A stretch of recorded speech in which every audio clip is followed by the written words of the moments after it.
Someone said, why are we talking about Graham Platner? Because I've been hearing about this motherfucker for a year now, and I have paid it mostly no mind because I tend not to care or think too much about electoralism. I get frustrated with how we engage around elections, unless it's like the Mamdani situation where there's the opportunity for like cultural shifts. There's like a big story or narrative behind it. But I've been hearing about Platner for a minute, and I've been thinking about this because I saw a thread, and the thread pointed something out that I was like, I want to dig into that feeling.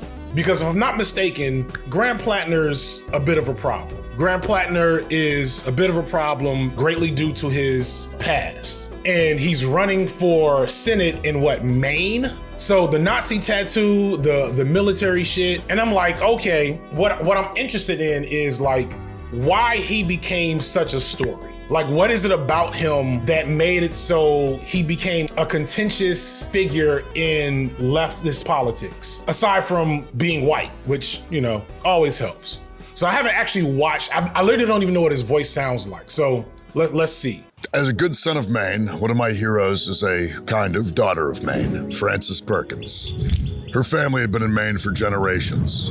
Her parents were both born and raised here, and she did her best thinking at the family homestead on the Damariscotta River. It was that politics that built the New Deal programs, that pulled this nation out of the Depression, and built society that won the Second World War. I promise you I didn't plan this. For all of its faults in the 50s and 60s, had these small... God damn it! I just talked about this. God damn, I just talked about this. So just from watching that, I see why he's percolating in a certain white American leftist conscious, why he might be very popular. Somebody said he sounds like Kratos' little brother. He looks the part. He's got his trucker hat. He's got tattoos. More on those later. I'm sure it's pretty effective in Maine because Maine is like 99.999% white. And so I wasn't expecting to get the FDR New Deal I won't call it propaganda. Am I too small on the screen? I feel too small. Let me do that. All right, I feel more comfortable. You got to see my big ass forehead. I was just pointing out that while the New Deal was a valuable works program for the country, it's important to point out that the New Deal was designed to exclude as many Black people as possible. FDR would not have been able to pass the New Deal had that not been the case. Years later, when Black people started agitating for more access to New Deal style programs, that's when those types of programs became less popular nationally. You can't just say socialism is going to fix racism or we can fix racism through socialism, because socialism can easily happen within the framework of racism. And I would argue, and I think Platner illustrates this, in my opinion, that there are plenty of progressives, leftists, whatever terms you want to call them, even socialists, of people that at least abide by that ideology and rhetoric that would be open to throwing Black people under the bus if it meant getting a more socialist American framework. So it makes sense to me that Platner would be popular among the white left. They wouldn't want to hear about non-white people's suspicions over war crimes and Nazi tattoos, right? So let me get my fact, because I've only heard about this. This is Graham Platner. If you believe in transformational politics, which I do, you need to believe in the ability for people to change, for people to grow. People grow all the time. For me, this, as uncomfortable as it is, and personally unenjoyable to have to talk about stupid things I said on the internet 13 years ago, it also allows me to publicly model something I think is really important, which is that a lot of us go through transitions in life. A lot of us change our minds, have new experiences, meet new people, are informed by those experiences and come to different conclusions. Our politics change. Again, while it's not fun to do this, it also really gives me the opportunity to very publicly show that you can believe things once, and then you can, over time, believe other things. You can change your language, change the way you think about stuff. Here's my question. I've resigned myself to the fact that There's no white person I'm going to be in community with. Very, very few. 1 to 5% of white people I'm going to be in community with are not going to have some transgressive, problematic things in their past. It's just the reality of the situation. And I generally don't even care that much because that's just the nature of whiteness in this country and really worldwide. There is no escaping anti-blackness in America, period, regardless of what your skin color is. And so how that anti-blackness manifests for white people is going to be in the types of tweets and whatever else that Platner seemed to have. What I really want to hone in on is it don't feel like he quite get it. You know what I'm saying? And that's the thing. I just said this to Omizi last night on a whole different vibration. It's like, I would rather often be surrounded by racist Southerners than Northern liberal whites, because the racist Southerners know they're racist. And they've accepted that about themselves. And because they've accepted that about themselves and have no interest in changing it, it makes maneuvering them in their spaces so much simpler and easier. But like, Northern liberals don't think they're racist. They know racism is wrong. Well, somebody said this perfectly. Oh man, I wish I had the words. They know it's wrong to be seen as racist, but they don't know why racism is wrong. Did Cat Black say that? A liberal racist is a debate lord, and a Southern racist is just a MAGA that you don't have to deal with, and they're gonna be polite when you run into them. You know what I'm saying? When I drive out to the middle of nowhere, Georgia, for my son's soccer games, and I see a bunch of MAGA signs on the way there, which I haven't. That's something I put on Blue Sky. I've driven like to the middle of nowhere, Georgia for years now for soccer games. And this past couple of weeks is the first time I've done that and not seen any Trump signs. But when I get there for the soccer game, these clear fit the description, what's the phrase, thumbs, they're polite. We play soccer. My son might knock somebody over. Nobody gets offended. I don't hear any slurs. You know, they wait till they get in their car. I go home back to my liberal bubble in the city. So let me watch this. How would you describe the US relationship with Israel? Shameful. What has happened in Gaza, it's the moral question of our time, and we failed it. Platner, who formerly served with the Marines and the Army with deployment in Iraq. And so here, before we get started, therein lies the major issue and flaw with electoral politics. Is that the choices between Platner and Susan Collins, and my understanding is that Susan Collins is your classic corporate blue MAGA AIPAC shield. Is that what I'm hearing? Is that accurate? Oh no, Susan Collins is the current Republican senator. Even worse.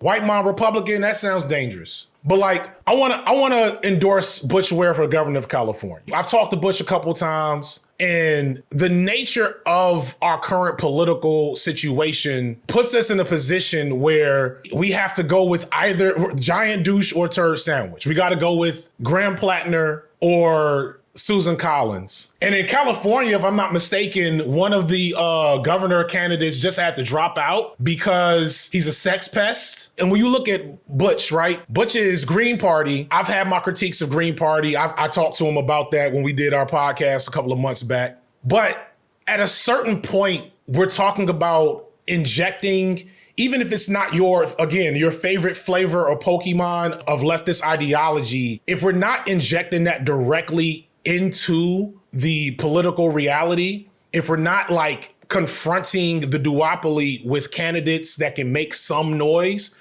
then we're gonna consistently end up with the Graham Platner. XOS prompt. It's not that I don't know his policy positions, right? But I don't believe in like normative policy. Like he's not gonna have any position that I really like. He's not gonna be able to actually do under the duopoly. Does that make sense? Even if I completely believed in his sincerity for whatever policy he's promoting. I'm not saying more parties is the move. I don't know. I don't feel intellectually strong enough to say yes to that. I would like ranked choice voting as a starter point. I think that might be useful. DeMitten says Green, even on his best day, i.e. Ralph Nader, can only get 3 to 6% of the vote. America isn't it won't ever get a third party off the ground unless it's a popular politician like Bernie who would do a dirty break and take half the party with him. I look at a flawed figure that has inherited Bernie's very flawed legacy like Zohran Mamdani. And then I look at, again, a Butch Ware who's completely outside of the duopoly, and how they're able to make it. So obviously Mamdani literally won in a landslide, most powerful mayor in the country, and ran on the Working Families Party ticket. Now the Working Families Party is arguably a subsidiary of the Democratic Party, but it's one that is working to break it. Like its intended focus is grabbing power out of the corporate Democrat machine. And then you have Ware, who is polling relatively significantly for a Green Party candidate in the state of California. I don't know if the attitude is, oh, these third party candidates can or cannot win. It's more like we have to be putting effort and resources and attention on those folks to break containment. Well, pause for a second. I want to talk about this. I want to hear this. Afghanistan is running a very progressive anti-war campaign opposing Trump's war in Iran and speaking out about Israel's genocide in Gaza. He's leading in the polls against his big-name Democratic opponent in the June 9th primary, Governor Janet Mills. But Platner's campaign is not without controversy. He joins me now to unpack it all. Welcome to Mayor the Unfiltered, Graham Platner. Thank you very much, Manny. It's a pleasure to be here. Graham, one of the central debates around your candidacy... I'm sorry, so immediately, John Fetterman vibes. It just hit me. Immediately John Fetterman vibes. Damn, I know that seems quick because he just said, I'm happy to be here. But it just hit me that he's wearing the same hat and a hoodie. And you've heard it a lot, especially from the media. Electability. The establishment view is that you are not electable. You are someone who is unorthodox, you have no experience, you have a lot of baggage, and that Janet Mills, the governor, who people know, she's the safe bet. What's your take on electability? Well, I think that is a take that comes from people who are really trying to protect their interests and protect the system that they're working within. In their version of politics, sure, but their version of politics has been losing for quite some time. And the zeitgeist here in Maine is pretty clear. People do not want establishment politicians. People do not want to continue doing the exact same thing we've done for years. And people don't want to run the exact same kind of playbook that is lost to Susan Collins over and over and over again. We are doing something entirely different. And it is ironic to me that the people who are crowing about electability are the same folks who tend to take polls seriously. But we are at now something like 12 or 13 consecutive polls that have me winning the primary by substantial margins and winning the general by significantly higher margins than the sitting governor would against Susan Collins. And so I think there has just been a shift in what politics is in this country. And a lot of the people in places of political power, the people who think that they have experience, the ground has shifted beneath them and they don't really know how to react. That is a very fair point about the polls. Your critic... I don't have a lot to respond to there, but it's seeding something I'm going to get at maybe by the end. Because I'll be forgetting I want to say shit. Just in the chat, somebody remind me to talk about the precarity of populism and how like populism as a political strategy is incredibly dangerous in my opinion. So just want to make sure I come back to that. I would say, well, look, we have a Republican president who was elected in 2016 with zero executive or legislative experience. He didn't know anything about government. He'd never been in public life. And yeah, also, we do have to also understand that Mehdi is not into it. He was a guy from reality TV and Home Alone 2. Why should Democrats follow that path? You are an oyster fisherman, a Marine vet, which is great. But what do you know about legislating? What do you know about foreign policy, they might say? Well, I would say one. Wait. So he has no legislative background? This is crazy. Because I have an immense amount of experience dealing with American foreign policy firsthand. Yes. I have an immense amount of experience with the challenges of returning home from the failures of that foreign policy. I think that one of our problems is we have a lot of people who think that experience comes from being part of the political system that has brought us to this moment. But that politics that brought us here, that's the problem. Having experience in building a system that allows billionaires to consolidate the wealth they've consolidated, that's allowed for a system that has created essentially unlivable conditions for a lot of working people in this country where things like housing and healthcare and general affordability of goods and services goes through the roof. I have experience with that, I don't have experience with that. I have experience with the outcomes of that kind of politics. And I think what we really need are people from the normal world who understand that policy begets real material things for people. And that is an experience that we have lost in many places in the halls of power. And I think it's one of the reasons why this campaign is so successful is many Americans, certainly many Mainers, believe that that's exactly the kind of experience that's going to get us into a better future.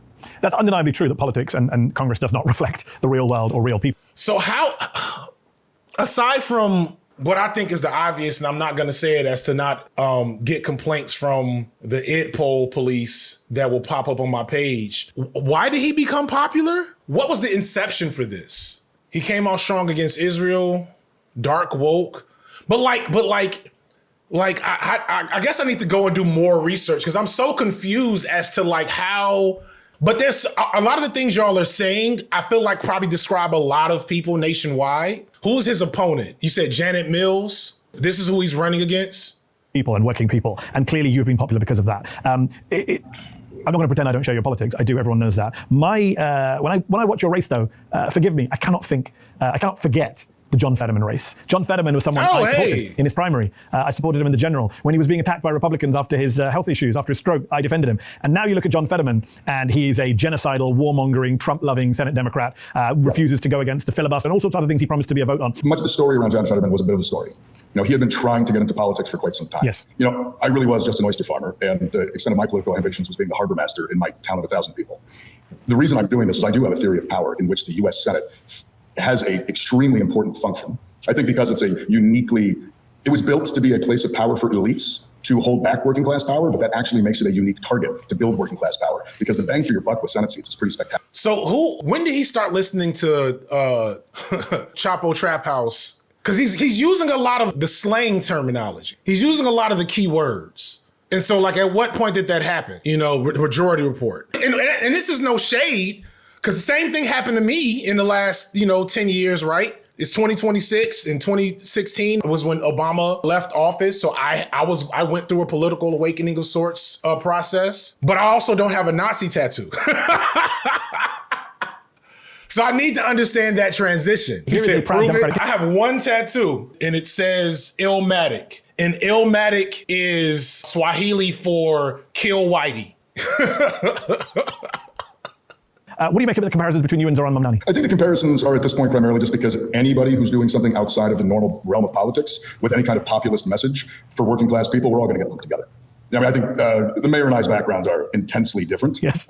Assume that my gun safe looks a little bit different than his. And there are elements, I think, of where we come from in our worlds and our politics that are different. One thing that I think you can absolutely make a comparison about is our focus on organizing as a political tool. Let's talk about Israel and the war. You are a military veteran. You spent the better part of a decade in the military. You served in Iraq, Afghanistan.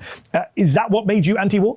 It's part of it. Even when I enlisted, I was skeptical of American foreign policy. I will say once I got in it and it became my profession, and it became very much part of who I was and what I was doing, I then kind of threw myself into the work.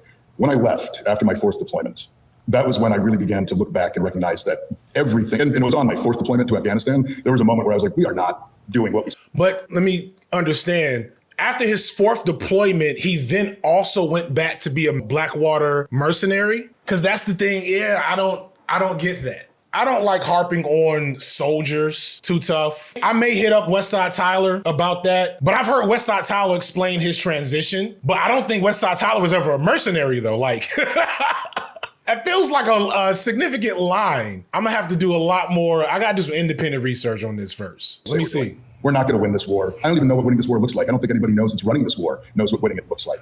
And at that point, I began to wonder, if we're not doing the thing that we claim we're doing, if we're not bringing democracy, if we're not trying to make the world safer, what are we doing? And when I began to look closer, I really began to fully buy into the fact that these wars just make people wealthy. And these wars are good for people in political power. They use them as electoral tools. They use them in ways to display their quote unquote strength as leaders. And none of them take into account the human cost. And for me, the human cost is not a theory, and it's not something to be thought about in this sort of non-material way. The cost of war is something I have seen up front. I have seen friends die. I have seen what happens when high explosive interact with children.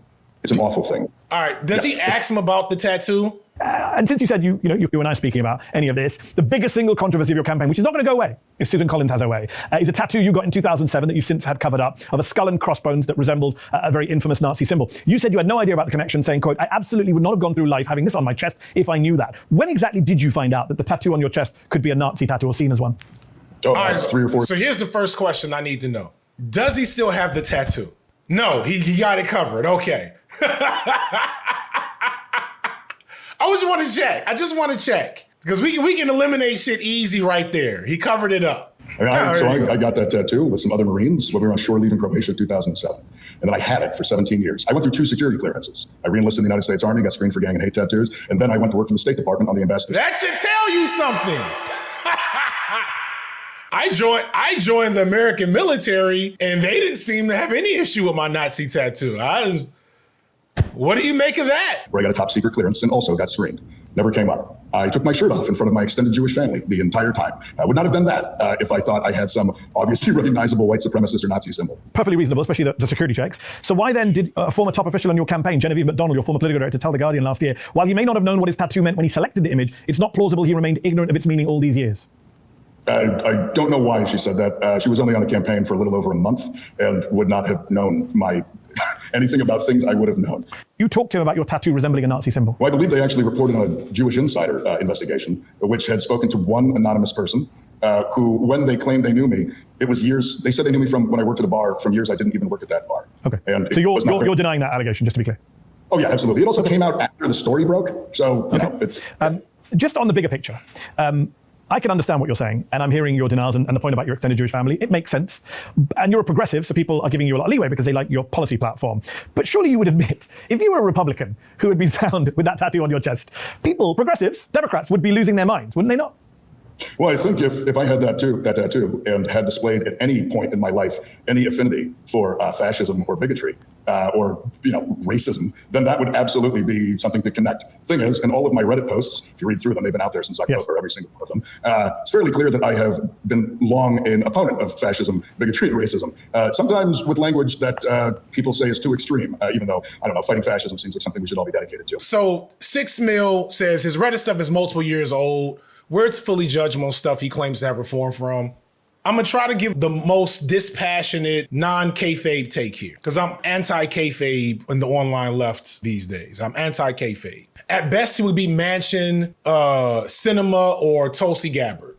So maybe he'll be better than that. Maybe he'll be better than Fetterman, Gabbard, Manchin, Cinema, etc. But like me naming those names shows that we've done this before. Now, the political moment is different, right? I guarantee you all of those figures I just named are probably pro-Israel. More likely to be Bernie or AOC. I don't know.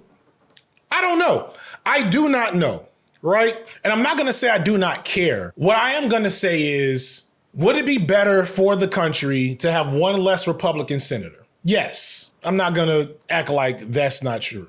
Now, if they run one way and then govern another way like a Fetterman, that's kind of a different topic. But the thing that really bothers me and that I want to engage with is, what is it about Platner that has made him so popular and viable with the online left? That is the thing that bothers me. I'm a pragmatist. I don't care about none of these motherfuckers. I don't care about none of these electoral figures. I don't care about none of these politicians.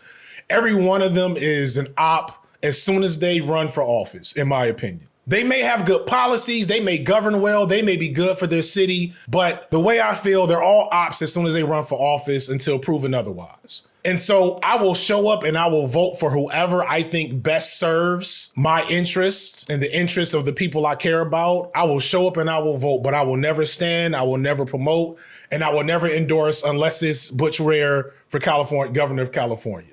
And that's because the politics in play, whether it's a Platner or Janet Mills, the politics that are actually in play are all far away from the politics I desire. And so I am not going to engage with sincerity and fanfare around any of these politicians. And that's what bothers me, really. It's not that a candidate with all these red flags and all these background check problems and these clear deficiencies that we've seen before is running. It's that there's arguments amongst the left as to whether we should support him. It's that he is using the same playbook to galvanize certain folks that has been used on them before, so they still don't know the play. I don't like the idea of white populists gaining power solely off populists.